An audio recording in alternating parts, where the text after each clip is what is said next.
benang terkerasa ne kebengen teala te dak âu te dak goyang ra te đang âu go mangu lui be ke kerajaan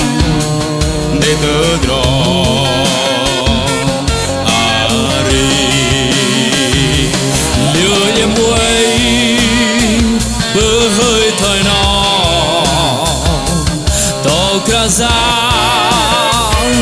quay go bơ liu em quay nóng rong trong lòng ta lui bé kerajaan berkelahi.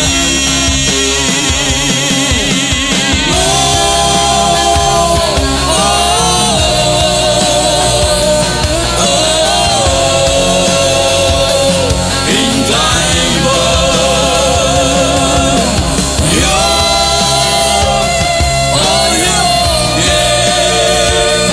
Inh Klaih Bơih, in nhược linh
nhông ngó ơi